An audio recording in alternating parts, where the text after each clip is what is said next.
Baiklah, selamat sejahtera kepada doktor dan rakan-rakan sekalian. Hari ini, kumpulan kami akan membentangkan tugasan 3 PMMB 3123. Kumpulan kami terdiri daripada saya, Kok Kening, dan Lim Zero dan Goy Jinyi. Soalan tugasan ialah Anda diminta untuk menghasilkan satu teks yang mengandungi istilah khusus yang bertemakan pengintegrasian pendidikan bermakna yang optimum. Aplikasikan teori semantik dalam peribahasa bahasa Melayu yang dihasilkan dalam teks tersebut. Sinopsis cerpen Siapakah Kawan Sebenar? Sinopsis Chun Meng dan Mutu merupakan rakan sekelas dan juga rakan semeja. Namun, Chun Meng tidak suka akan Mutu disebabkan bangsa dan kelas sosialnya. Guru kelas menasihatinya supaya berkawan baik dengan Mutu. Chun Meng tidak mendengar nasihat beliau. Namun begitu, Mutu masih berharap agar dapat berkawan dengan Chun Meng pada suatu hari nanti. Sehingga saat itu, Chun Meng insaf diri dan menyesal atas perbuatannya selama ini. Chun Meng baru tersedar bahawa siapakah kawan sebenarnya.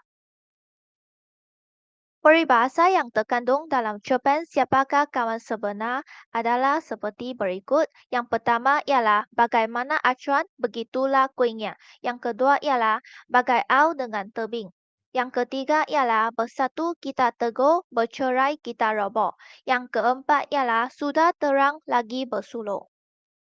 Yang kelima ialah sesat di hujung jalan, balik ke pangkal jalan. Yang keenam ialah di mana ada kemahuan, di situ ada jalan. Yang ketujuh ialah buang yang keruh, ambil yang jernih. Yang kelapan ialah berat sama dipikul, ringan sama dijinjing. Pengenalan. Menurut Kamus Dewan edisi keempat 2016, teori merujuk kepada pendapat iaitu bersifat pandangan yang tidak dapat dibuktikan dengan kukuhnya yang dikemukakan untuk menerangkan sesuatu perkara dan lain-lain. Seterusnya, menurut Abdullah Hassan 1992, semantik ialah istilah yang merujuk kepada kajian makna. Menurut Kamus Linguistik 1997, semantik merupakan kajian tentang sistem dan makna dalam bahasa. Akhir sekali, menurut Siti Hajar Abdul Aziz 2009, semantik juga membekalkan kajian makna ayat untuk bahasa dengan cara menghuraikan makna secara spesifik, iaitu berlandaskan situasi ayat-ayat dalam bahasa. Teori semantik merujuk kepada teori yang dapat meletakkan makna pada setiap perkataan dan ayat yang berkaitan dengannya dalam sesuatu bahasa. Baiklah, seterusnya ialah teori semantik. Teori semantik ini boleh dibahagikan kepada 4. Yang pertama ialah teori imagen, kedua teori analisis komponen, ketiga teori logik simbolik dan keempat teori behaviorisme. Teori imagen. Menurut Siti Hajar Abdul Aziz tahun 2009, teori imagen merujuk kepada makna sesuatu perkataan berhubung dengan imej yang terbayang dalam minda penutur ataupun pendengar. Imej yang telah dimaksudkan bukan bersifat visual. Hal ini kerana imej tersebut tidak menepati gambaran sebenar yang dimaksudkan atau yang telah sedia ada.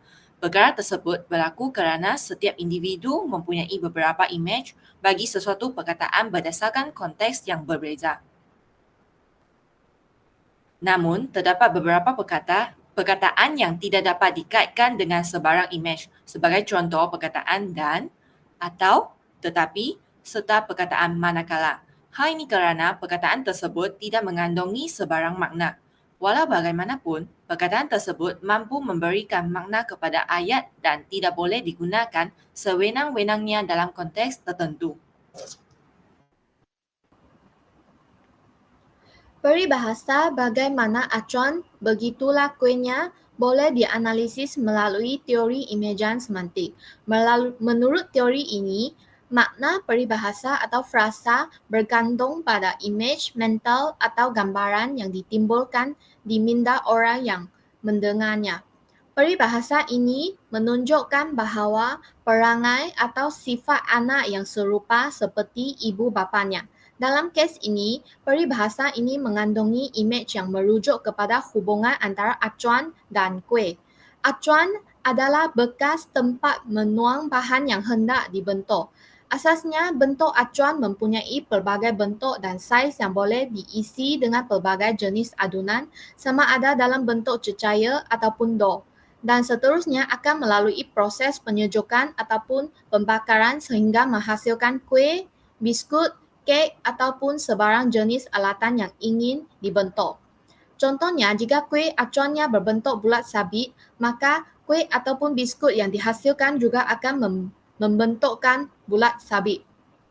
Kuih merupakan salah satu makanan tradisi masyarakat Melayu tradisional yang dihasilkan dengan pelbagai cara termasuklah dengan menggunakan acuan. Jika dibuat penelitian, penggunaan imej acuan dan kuih merupakan premis tambahan kepada kehadiran leksikal ibu bapa dan anak yang berperanan sebagai objek utama dalam peribahasa ini. Ibu bapa berperanan dalam membentuk sahsiat anak-anak dan semuanya bermula di rumah. Oleh demikian, melalui perseptif semantik perlambangan antara sifat acuan dengan perangai ibu bapa dan bentuk kuih yang terhasil daripada acuan tersebut disimbolkan dengan perangai anak yang terhasil daripada didikan ibu bapa.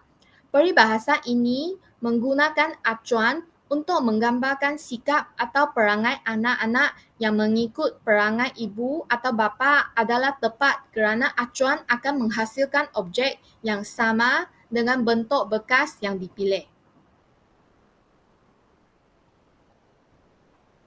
Baiklah, seterusnya merupakan peribahasa bagai au dengan tebing. Dalam teori imejan yang merangkumi konsep, lambang atau simbol dan perkara yang dirujuk. Konsepnya, au merupakan bolo, tebing merupakan pinggir sungai yang tinggi lagi curam. Baiklah, lambang atau simbol. Dalam gambar tersebut kita dapat lihat yang di atas merupakan au dan yang di bawah merupakan tebing. Perkara yang dirujuk, tebing menampungkan au hidup. Au pula mencengkam tebing agar tidak runtuh. Perubahan maknanya ialah tolong-menolong di antara satu sama lain. Seterusnya ialah teori logik simbolik. Teori logik simbolik membahagikan kajian makna kepada 3 bahagian, iaitu yang pertama, semantik, yang kedua, sintaktik, dan yang ketiga, pragmatik. Pada bahagian semantik, ia merujuk kepada kajian mengenai hubungan di antara simbol dengan rujukan, atau juga hubungan perkataan dengan benda. Secara ringkasnya, dari segi semantik, makna bagi sesuatu perkataan itu dapat dirujuk dalam kamus. Bagi bahagian yang kedua iaitu sintaktik, sintaktik pula merupakan kajian hubungan perkataan dengan perkataan lain ataupun hubungan antara satu perkataan dengan satu perkataan. Jadi, dari segi sintaktik, sesuatu makna itu ditafsir melalui hubungan antara satu perkataan dan satu perkataan yang lain. Bagi bahagian yang terakhir iaitu pragmatik pula, pragmatik merupakan kajian tentang hubungan antara simbol dengan perlakuan dan pada bahagian pragmatik ini perlu ada konteks. Menurut Thomas 1995 telah menjelaskan bahawa terdapat 2 kecenderungan dalam bidang pragmatik iaitu dari sudut pandang kognitif dan juga dari sudut pandang sosial.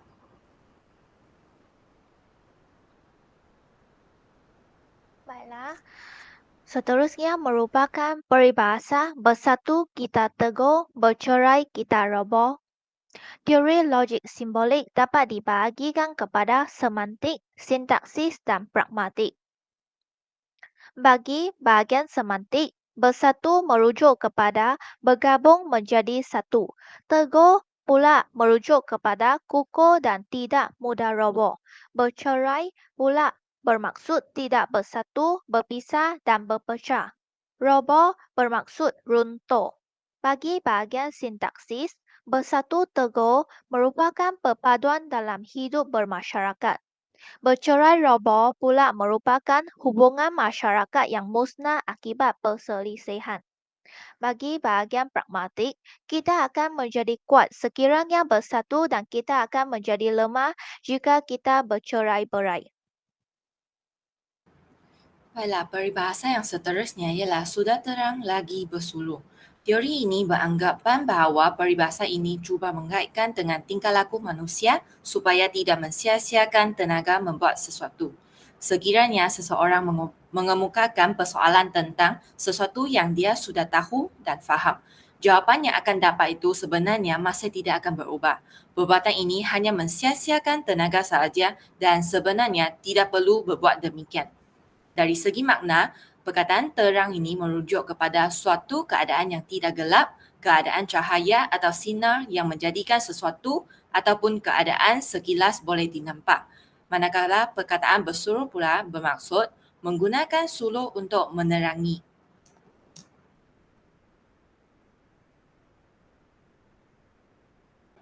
Seterusnya ialah teori behaviorisme. Teori behaviorisme dalam konteks semantik mempunyai hubungan dengan teori behaviorisme dalam konteks pembelajaran. Berdasarkan teori ini, analisis makna hendaklah berdasarkan tingkah laku yang dapat diperhatikan. Ciri-ciri teori behaviorisme. Yang pertama ialah menolak konsep mentalis yang mengkaji pemikiran dan konsep abstrak tanpa data yang dapat disahkan. Kedua, mempercayai bahawa tingkah laku manusia dan binatang mempunyai persamaan. Ketiga, tingkah laku manusia dalam berbahasa disebabkan keperluan untuk bersosialisasi. Yang keempat, perlakuan manusia ada hubungan dengan rangsangan dan gerak balas. Peribahasa sesat di hujung jalan balik ke pangkal jalan menggunakan teori behaviorisme iaitu rangsangan stimulus ini ialah sesat di hujung jalan. Tindak balas dan respons dalam peribahasa ini ialah balik ke pangkal jalan. Perubahan makna yang berlaku dalam peribahasa ini ialah jika tersalah dalam sebarang tindakan, hendaklah menginsafi dengan segera. Peribahasa sesat di hujung jalan balik ke pangkal jalan ini bermaksud jika tersalah dalam sebarang tindakan, hendaklah menginsafi dengan segera. Dari segi bahasa, sesat bermaksud tersalah jalan atau tidak mengikut jalan yang betul. Perkataan sesat juga dapat diartikan sebagai tidak mengikut ajaran yang benar atau menyimpang daripada kebenaran. Perkataan pangkal bermaksud bahagian permulaan. Peribahasa ini menganjurkan agar bermuhasabah diri sekiranya melakukan kesalahan atau kesilapan dalam perbuatan.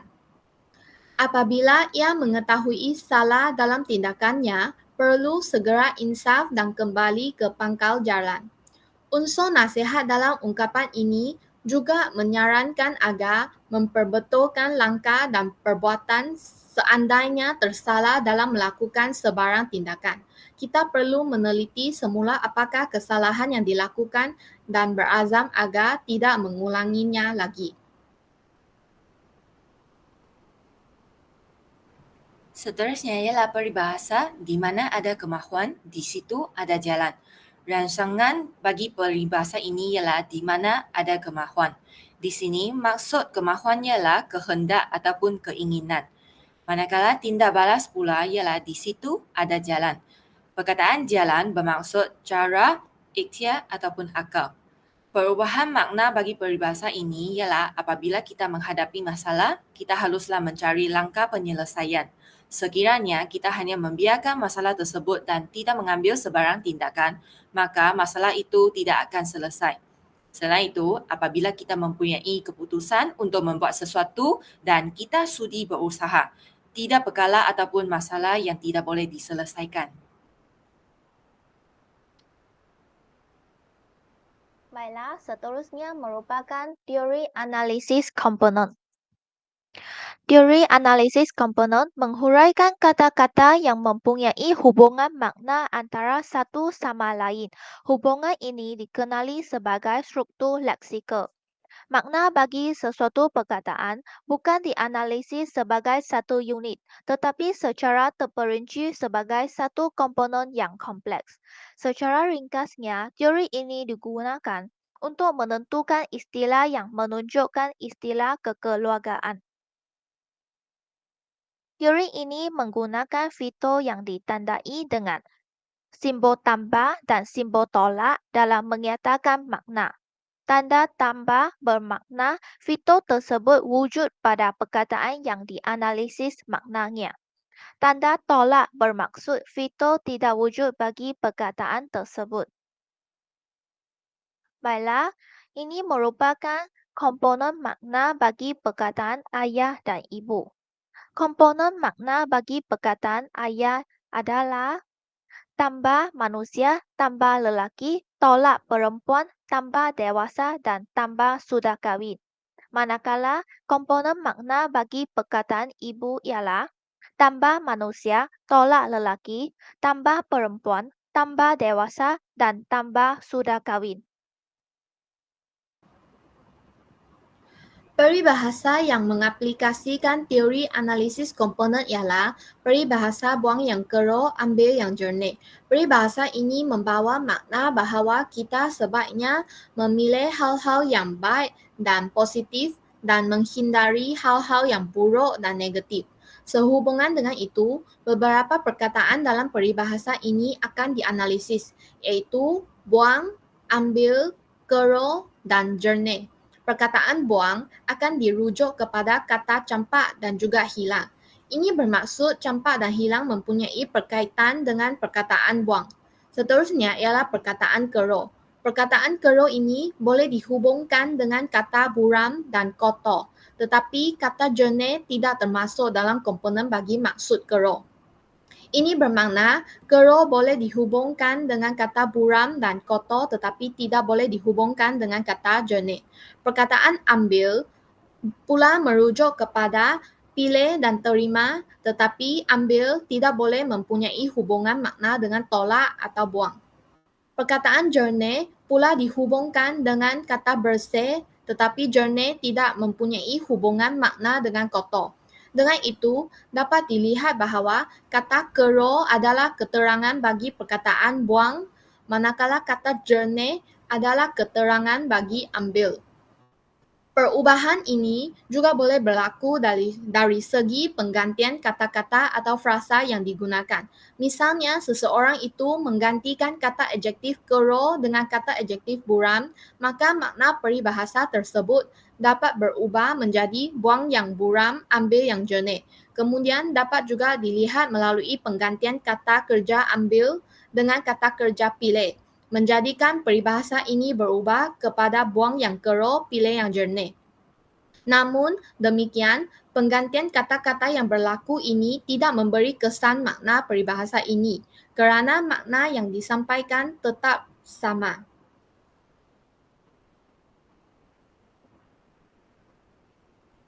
Baiklah, seterusnya peribahasa berat sama dipikul, ringan sama dijinjin telah dianalisis dengan menggunakan teori analisis komponen. Makna peribahasa tersebut ialah saling tolong-menolong antara satu sama lain sewaktu senang atau susah. Baiklah, komponen makna bagi perkataan berat ialah tambah kesusahan, tambah beban. Komponen makna bagi perkataan dipikul ialah tambah masyarakat, tambah kumpulan. Komponen makna bagi perkataan ringan ialah tambah kesenangan, tolak masalah. Seterusnya, komponen makna bagi perkataan dijinjing ialah tolak masyarakat dan tambah seorang diri. Berkaitannya adalah makna leksikal ialah berat sama dipikul merujuk kepada beban yang ditanggung.